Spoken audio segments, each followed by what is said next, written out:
Yo, it's your man with the plan, Martial Arts here to talk about Kingdom Hearts 3 Remind. And for those who don't know, the trailer for this for the DLC for Kingdom Hearts 3 dropped a little early. I'm still trying to decide if I'm going to show any footage of it, because I know Square Enix is funny about that, and or if I'm going to release this on time when the trailer is intended to be watched. I'm thinking about it. If you'll know when you see this video. But keeping that in mind, some of my facts might be altered just a little bit, because they could have given it a different release date, or they could have had like a placeholder release date on there or something. But other than that, let's get started talking about this. And before we start really getting into the nitty-gritty of talking about the Kingdom Hearts Remind, I want to squash this right in the comment section, because I know this is going to be the comment section, right? Like at least 90% of it, and I just don't feel like seeing it. So I'm going to address this right now. It's going to take probably 2 or 3 minutes to talk about this before we start getting to the trailer. I know everything in the comment section is going to be like, it should have been originally the original game, and I both agree and disagree with that notion. I don't know if Nomura was tone deaf, which I highly doubt it, because he has a whole organization watching his a whole organization watching his actions and his games and stuff. And there's actors that wanted to be specifically actors so they can be in Kingdom Hearts. So I don't think he was completely tone deaf with the ending he did give us. Honestly, I think he meant to do that. I think either he meant to do that or he was on time constraint, because to me, this boy seems way too confident. After, like, when he was doing the Final Fantasy VII remake stuff, and he came out and he started talking about, he was talking about the games and stuff. He just seemed too confident about the stuff he's done. And it's something tells me he was planning to do this from the very beginning. Not saying it's a good or bad thing, keep that in mind. I just feel like he meant to do this, and I don't know why he decided to do this, because people, when people, like everybody in the comments can agree with me, when somebody thinks something is bad, it takes a lot for them to think that or they think it's disappointing. It takes a lot for them to get their trust back for that particular product, not the whole brand. Because a lot of people lost faith in Kingdom Hearts 3, and then if he really meant to do this, I don't know if the results are exactly what he's looking for, or he expected people to be pissed off, and that's part of the narrative. I don't know, because there's a lot of people who aren't even going to play this DLC. But I know the only thing the DLC won't change is the pacing. Keep that in mind. So I think the DLC can improve on everything but the pacing, because they did front load a lot of Disney Worlds without putting a little bit of buffer in between. Even though the other games have very similar pacing, it's just this one is just a little bit worse than the other ones. And with that out of the way, I want to talk about the Kingdom Hearts Remind trailer. And just so you know, I don't know if I'm putting pictures up and stuff right now. So if you see some of the trailer or you see gameplay of Kingdom Hearts 3, keep that in mind. And then from this point forward, I am going to be having heavy spoilers for Kingdom Hearts 3 and all the other games associated with it. So please click off this video if you haven't played the Kingdom Hearts series. I love this series to death. It's one of my favorite series of all time, and I know a lot of other people say it's different with this game or whatever, but please go play the game, watch something, or watch parts of the game or our compilation, then come back to this video and we can talk. The first part of this trailer starts with us going to what's it called? Radiant Garden, or whatever. I think it's called Radiant Garden. And it has Riku talking to the Final Fantasy characters. So low key, it's amazing they got these Final Fantasy characters in the game. It was a little awkward to not have them in the game, but at the same time, they didn't really need to be, but they didn't really need to be in the game for the other reasons. And honestly, it's whatever. I'm not a big Final Fantasy fan. It's one of the few RPGs that have a lot of mechanics I just don't like. So it was whatever for me. I didn't really care too much personally, but I know these characters are near and dear to people's hearts, and I'm glad that everybody else is happy that they get to see their favorite waifu, and Aerith is one of the cutest Final Fantasy characters out of all time. I'm just gotta say, I've seen all of them, and she takes the cake, especially in this game. The next scene we get to is Sora going against I forgot what it's called, the secret boss, or a version of the secret boss from after you beat the game, you go against like a modified version of the secret boss, the original secret boss in Kingdom Hearts 3, and it looks actually a little bit cooler, but I don't know what that's supposed to mean in the grand scheme of things. So I'm just going to see the game, what the game's going to explain about that. It's probably something to do with Yozora and all those other shit. But then this next part is where I want to start throwing some theories out there. So if you click on the trailer, the next part would be when Aqua is basically like being hoarded by like 20 different shadow Aquas, and like that. And if you guys are paying attention to DLC, there's two parts of the DLC. There's like an after game DLC, and there's a DLC that shows what the characters were doing in between the original final battle. I think that's what I remember. Correct me if I'm wrong, but what I think is showing right there is Aqua. Remember when Aqua just put down her fucking Keyblade and like she was just like staring at the tornado and let it take her? I think that's what she saw, all those little shadow Aquas in her weakness, and it just kind of swallowed her up. Why they didn't show that in the original game, I don't know. Maybe it would have been awkward to do a scene transition, because that stuff only works in anime. It doesn't really work too well in video games. But I think that's something that they should have had in the original game. I think the stuff they had for the... I know people say it's whatever. I think the stuff they had for the the original final battle, like fill in the whole part, I think they should have that in the game already. But the second part of the game, where they have the after part, that's whatever for me. But then right after we have Sora talking to Xehanort, I don't really have much to say about that. It just looks like it's something that I don't remember having an opportunity to happen in the main story. Maybe it's this part 2. And then it's time for the most hype part of the trailer. This is this part where it looks like it's a timed event. Like it's not like an actual combat section. It looks like it's more about like timing and like just making sure your sword swings and everything are on point. But it looks like, or it's the final attack of the Xehanort clones, but it has everybody in a giant circle fighting the Xehanort clones, which it looks like happens after Sora fights Xehanort and while Sora's fighting Xehanort in Kingdom Hearts. Because what happens is that you fight Xehanort in Kingdom Hearts, and it just kind of cuts away to like, it just cuts away from all the other characters. It doesn't, none of the interactions about seeing each other. They just say bye Sora, and then they just go Sora, Donald, and Goofy fight Xehanort, and you don't know what the hell the other characters were doing. They said they were fighting to make sure Kingdom Hearts wasn't getting corrupted or whatever, and they're like, oh, okay, they're shooting key beams. That's not exactly what they were doing. According to this trailer, of course. I could be wrong. Alright. And then, this is another part I think that should have been an original game. It seems like, unless this is part of the second part of the second run through of the final battle, I think that's what's going to happen. It looks like Zigbar and my home dog, I can't remember his name right now. Oh my god, he's my favorite organization member. I can't remember his fucking name. Luxord are talking about the black box, which is awkward because I think they did talk about the black box. I think. I can't remember that conversation. Some of the conversations came by really fast.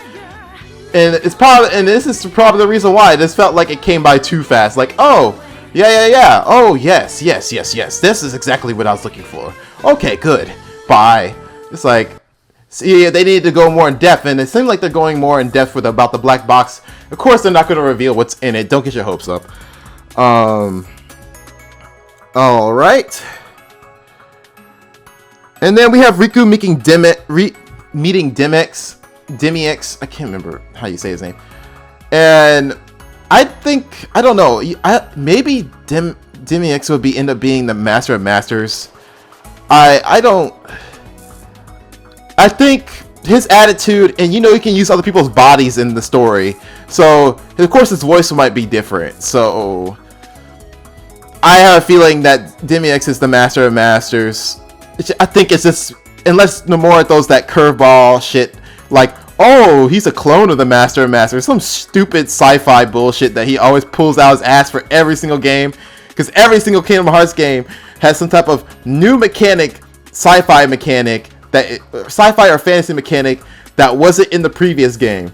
That's why it gets so fucking confusing. You can't add space-time continuum the next game. That's what he's probably going to add next game. That's what he's alluding to. But he added time travel, the dream drop distance. He added reincarnation in Birth by Sleep. He added other selves in Kingdom Hearts 2. In Chain of Memories, he added memory manipulation and memory loss. And in Kingdom Hearts 1, it was just basically like body swapping and like losing your heart. And it's just like, this boy needs to calm down with the sci-fi elements. I do agree. Because this is getting too much. Alright, and then now we're going through the organization battles. And they look very interesting. Honestly, I don't know how I feel about doing those on critical mode though. Unless you're just, really, really good at the game, critical mode is exceptionally brutal. Like, I have to say, when I played critical mode on Kingdom Hearts 3, I had a very, very, very rough time compared to even the older games. This is not enough HP to, in my opinion, to make a difference. And all it takes is like a boss comboing you one time. Even in the critical mode in Kingdom Hearts 2, it took 2 combos for normally a boss to take your HP down. But nah, in this game it takes 1, and you're already in the red. And if you don't have the second chance or whatever I think it's not called second chance or once more. One of those aren't called exactly the same thing anymore. But if you don't have those abilities equipped, you're fucked anyway, because it just combos you into death. And that's the big thing about critical mode, which we'll probably take a pause before we get into more story elements to talk about that there's 2 new challenge modes. And I'm not really looking at this on my end exactly, but I think it's called Blackout mode and ease one-hit kill mode or something like that. I can't remember what it's called. It's called, or one touch, one kill, something stupid like that. But basically, it's like a super easy and then a customizable hard mode. So basically, in the one touch, one kill easy mode, I don't know if it's if you die one hit and everything else dies in one hit, or I don't even know even the bosses. I don't know. But I think you die in one hit and everything else dies in one hit, or everything dies in one hit. I don't know. I think it's like you can die in one hit and so can everything else. So I'm curious how that's gonna be effective, because honestly, you can get the first hit on everything pretty easily, and that'd be very annoying because Kingdom Hearts 3 has big corridors. It's not like it's small like 2, so it would just get on my nerves. I think that might get on my nerves, but I'll try it out just to see what it's like. I'm not gonna play the whole game like that unless I have free time, because I'd be busy probably when this DLC comes out. But that in mind, let's get back into the trailer. They have this part where Sora looks like he's entering Riku's heart. This might be when they're restoring them back to who they were before, when everybody falls. Because they didn't really show how this was affecting Sora. That was another complaint that a lot of people had, that when Sora was going deep diving, no one really knew what was happening to him, Like, oh, you fell so deep to darkness, and Sora's like, yeah, I'm okay, I'm good, whatever, let's go. This is that good shit. And I think next is the part that everybody's losing their shit about. This cute ass Kairi in Sora scene. I think this is showing Sora and Kairi holding hands. And he's talking about it's showing her taking him to the, or him taking her to the lost world or whatever.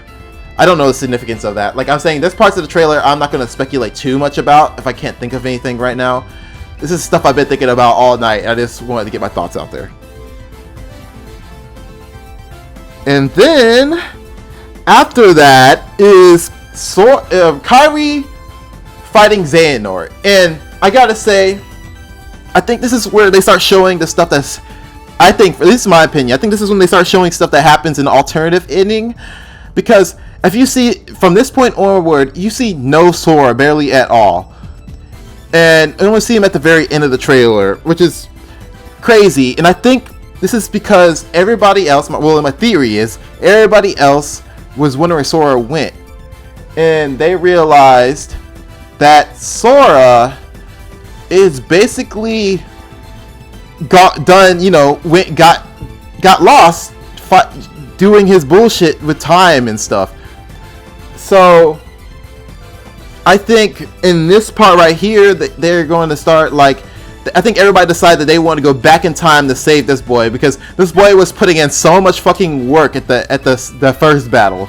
And they're like, okay, we need to go back and save his ass, or at least see what happened to where he went. So I think that's why you have Kairi fighting Xehanort, because I think Kairi, it's very obvious to Kairi, like, oh, this boy's about to grab my ass and slice me into little pieces. So you know what? I should probably actually use my training this time and actually fight people. But yeah, she looks like she has like a very similar style. Like honestly, she fights like how I expected Noctis from Final Fantasy 15 to fight.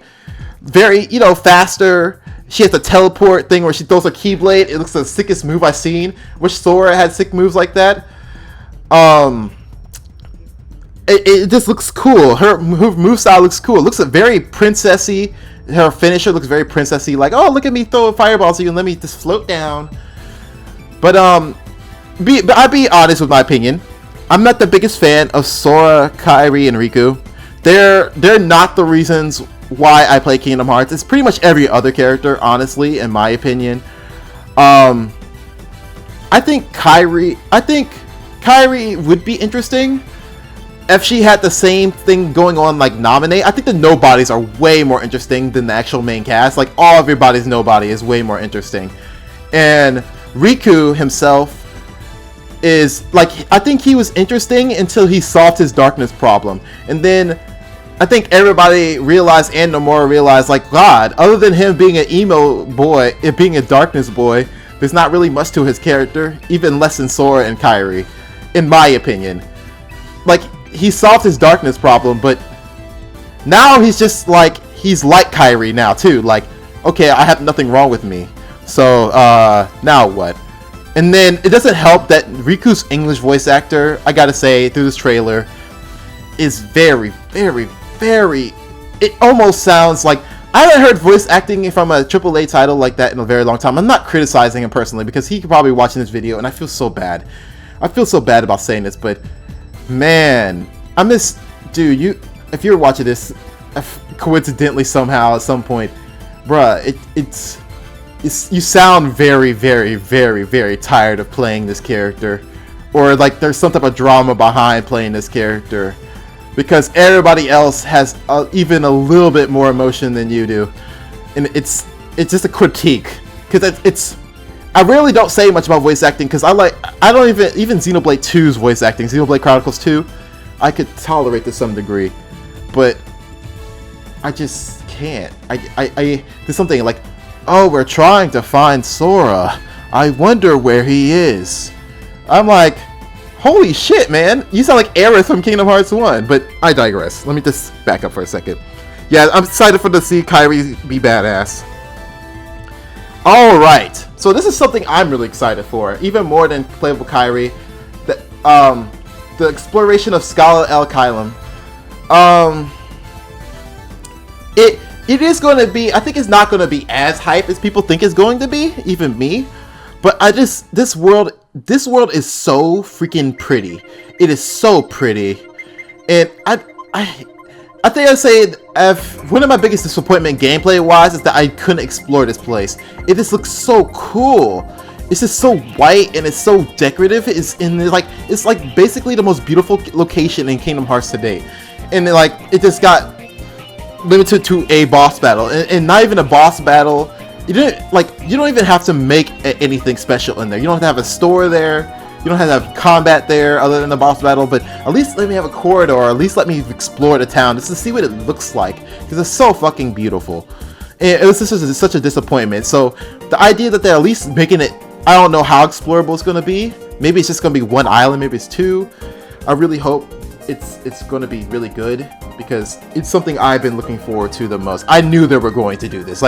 There was no doubt in my mind that they were going to, if they want to add any world, they're going to do this one. It's like they have one it's already made. They have to put no work into it at much, other than break the boundaries and add some collision and textures. I knew they were going to do this shit. Okay, so yeah, and then they got the light rail, yada yada yada. This is the story segment part that actually gave me goosebumps the whole time. I had to watch it several other times. So like I said, the nobodies and the other characters are what I live for. Even though they tried to kill my hype with Aqua a little bit, but since I was with her day one, it's cool. And this has to be the part where they had Axel, Roxas, and Xion fighting. I don't know who they're fighting. They didn't really show it. Thank God. They're better showing the trailers. Oh my God. They aren't just showing everything. I think that's a big complaint that a lot of people had. I think a lot of this experience was a little lackluster, because Kingdom Hearts is all about the bullshit Nomura pulls off with all these random ass mechanics, fantasy mechanics. And the idea that they showed off half of them right off the bat was like, what the fuck are they thinking? Why would he do that? So it's a good thing they're not showing the boss. They aren't showing who he is, what he looks like. But when they had Axel, like I said, Axel, Roxas, and Xion fighting this one dude, with Xion being there explains my theory that this is them going back in time a second time to save Sora, basically Sora from, or at least finding out where Sora is. And when Axel said, let's take what's ours, that is what I wanted in that battle. I don't even care if Nomura meant to do that thing he did the first time around. When I was playing this game, I was looking for that closure for Roxas, Axel, and Xion. So when Axel came out here, even though they already did this one time, and they already probably experienced this one time, if they remember or not, I don't care. When they said, he called their names out, and then he said, let's take what's ours. I was like, fuck yeah, take what's ours. Let's take this shit. Take that shit back. I was so excited. That's what I was living for. Them cheesy catchphrases that are cheesy at the same time, cheesy and badass at the same damn time. I was looking for that shit. That was missing from the final battle. Even if he meant to do that, he needed to add some of that shit to make up for that semi lacking ending. It wasn't lacking. It just felt like here's all the questions. Here's all this cool shit, and then answer no questions. So I was mad about that. So thank God they're at least trying to live up the hype to the second time to all this final battle shit. And they have this light glowing on them. I don't know what that means. Maybe it's the light that Sora put in them. And it has Riku and Aqua. It looks like they're going to go. I don't know. They waking up Vin again. I don't know. I think all the characters that are alive are active right now, though. But they're doing something crazy right now. I don't know. And then here, the most fascinating part of this trailer, or one of the more fascinating parts. So it has Sora basically calling out to the void, seeing if anybody's there. Basically, like, hello, anyone there? The classic Sora, yelling, saying hello into the void. And then it shows them using a catchphrase from the first Kingdom Hearts game. I can't really quote it because one is not a game I played a lot of because I played it last and I didn't like it because I played it last. It's probably, you know, first game in the series. I'm not a big fan of most first games in the series. Let's be real with you. Like, I have a lot of unpopular opinions in this video. Probably gonna give me hella dislikes, but that's one too. I'm not the same thing with the first Pokemon game. I'm just not a big fan of the first Pokemon game. It just looks, it looks so cool with the sky, and it has Yozora and Sora, which I think the theory is that they're the same person. Either Yozora is Sora in an alternate universe. Oh god, I can't believe I said that out loud. Alternate universe, and or he is Riku in an alternate universe, which basically is Noctis Lucius Calum, which means night sky, and Sora means sky, I think. So I think it is supposed to be Sora from a different universe. And they're using the same voice line. And it just seems like Nomura was a little salty about... I think Nomura was going to use Noctis for that reason anyway.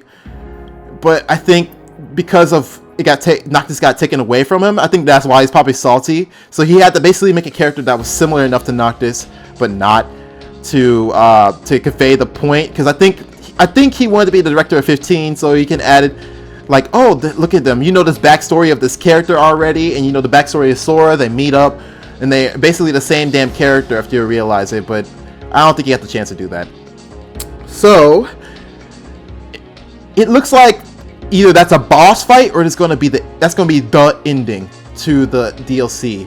I think it might be a boss fight because they always do a boss fight for the most important character in the next game, and or they do it for a character or the next final boss of the next game. But I highly doubt it since they're showing his face that he's going to be a final boss. He's probably just going to be another character. But with that in mind, that is the end of this trailer. And let me see, is there anything I want to say about the first trailer? I think there's something. Let me see if there's anything I want to say about the first trailer to add onto this, since this is part of the same thing. I think, okay, I gotta say, the first trailer I think was showing a lot more of what was, like, I think it showed a lot more about what's happening with, they're trying to fill in the plot holes from the original, like, timeline. But I think it's gonna be cool. I think that one part with Xehanort and Aqua riding on that, with Ventus and Aqua riding on that Keyblade from the trailer is gonna be very interesting. And I think when they had the Master of Masters talking to Xehanort, I liked, I gotta say, this is the biggest complaint while I'm here. I didn't like how they handled Xehanort at all, not in my opinion. Xehanort was always about bringing back the light. He always was. It always explained that in all the little parts and all this other shit. He was using darkness. He was becoming the darkness to edge out the light. But when I saw him in Kingdom Hearts 3, I didn't like... In Kingdom Hearts Birth by Sleep and all the other, like the old man in Xehanort, it seemed like he was enjoying what he was doing. He was like, oh, I'm the king. I am the king. I am the tactician. I am 3 steps ahead of you. I am the god. And just for him to be like, regardless if his plan was noble or not, just for him to be like, I give up. Like, I'm a sensitive boy now. Is just not him. He's supposed to be callous. He's supposed to be, do what it takes to win. I know he realized, yada yada yada, you know, flowery stuff. I know Kingdom Hearts isn't about that, but Xehanort, it'd be weird if they struck him down just out of nowhere. But he's such a fascinating character, and for him just to be leveled down to be like, I'm the good guy, I'm trying to save the world, it's just not all the way there. He should be like, he is trying to be the good guy, but he enjoys being in the darkness, or he's a little corrupted from the darkness. Anything to make it seem like he was not in the right at all. Just this something. They made it seem like he was just this good guy after the end. I didn't like that. And then at the end of the second trailer, just to see if there's anything else I want to add to this, because this is all my opinions about Kingdom Hearts, the DLC beforehand. Yeah, it's just more filling in the blanks with Roxas, Terra versus the armor, and Naminé trying to stop Sora from deleting himself. So yeah, I am very excited for this stuff. Like I said, thank you so much for listening to my video. please leave me a thumbs up and or a thumbs down. It does not matter. Even though I'm talking about Kingdom Hearts and RPGs, and RPG fandoms are a little bit aggressive. They're passionate about their games. I gotta say, that's one thing at least. The only time I think they're toxic is when they start attacking people with threats, emotionally or physically. Other than that, I think it's right. It's good to be passionate about games that you like. It keeps the developers and your expectations in line. Just make sure you're still enjoying yourself. Okay. But with that in mind, like I said, give me thumbs up, thumbs down. Doesn't matter which one. This helps know you guys are watching. Also, the subscribe button and a little bell icon to join the rebellion, because I'm a lonely bastard and I need friends. And if you want to see me go through my second run of Kingdom Hearts 2 Remind, please, I'll probably do my first run, depending on how much love this video gets. Please, please, please tell me down in the comments below and tell me what you guys think. Your theories, how you feel about Nomura. It feels like he's cutting content. Does it feel like this should have been the original game? How did you think about 3? Please tell me, because I love 3. And I guess I will see you guys later. Bye-bye.